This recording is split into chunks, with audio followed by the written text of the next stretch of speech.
तर स्वारगेट बलात्कार प्रकरणातील दत्तात्रय गाडेच्या वकिलांमध्येच विसंगती असल्याचं आता स्पष्ट झालंय। या प्रकरणात 3 वकिलांनी वकीलपत्र घेतले, मात्र त्यातील 2 वकिलांनी आरोपी दत्तात्रय गाडेच्या भावासोबत पत्रकार परिषद घेतली आणि आम्ही असं कुठेही म्हणलं नाही की पीडितेला आरोपीने 7,500 रुपये दिले होते। मात्र आरोपीचे तिसरे वकील यानं मात्र म्हटलंय की पीडितेला रोख स्वरूपात 7,500 रुपये दिले। त्यामुळे आरोपीला वाचवण्यासाठी पीडितेच्या चारित्र्याचं हनन करणं हे कितपत योग्य आहे असा सवाल आता उपस्थित केला जातोय। 2 वकिलांचं मत आणि तिसऱ्याचं मत हे वेगळं पाहायला मिळतंय। अधिक माहिती घेणार आहोत सूरज कसबे आमचे प्रतिनिधी आपल्या सोबत आहेत। सूरज, एकीकडे 2 वकील हे पत्रकार परिषद घेऊन सांगतात की आम्ही कधीच असं म्हटलेलं नाही की रोख स्वरूपात रक्कम दिली आहे, मात्र तिसरा वकील स्पष्ट सांगतोय की पीडितेला 7,500 दिले।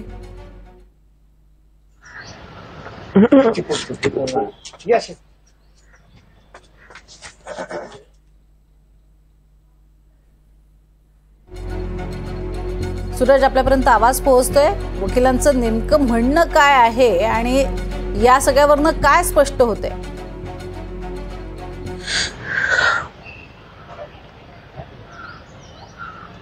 प्रज्ञा, काल आरोपी दत्तात्रय गाडे याचा भाऊ आणि आरोपी दत्ता गाडेचे ज्यांनी वकीलपत्र घेतले असे 2 वकिलांनी पुण्यामध्ये पत्रकार परिषद घेतली आणि त्या पत्रकार परिषदेमध्ये त्यांनी असं म्हटलं की आरोपी दत्तात्रय गाडे आणि पीडित तरुणीने सहमतीने संबंध ठेवले आणि आरोपीच्या वरती अशा प्रकारचे आरोप केले जातात, मात्र त्यांनी कुठल्याही प्रकारचा गुन्हा केला नाही असं देखील त्यांनी म्हटलं। मात्र आरोपीचे जे तिसरे वकील आहेत सुमित पोटे, त्यांच्याशी ज्यावेळेस मी बातचीत केली होती त्यावेळेस त्यांनी असं म्हटलं की पीडितेला आरोपी दत्तात्रय गाडे यांनी 7,500 रुपये रोख स्वरूपात दिले होते।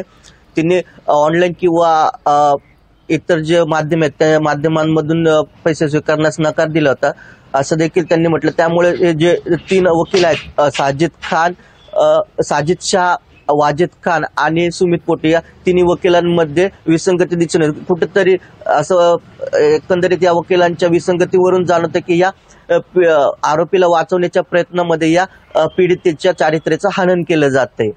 नक्कीच अत्यंत दुर्दैवी म्हणावं लागेल। तुर्तास धन्यवाद या संपूर्ण माहितीसाठी।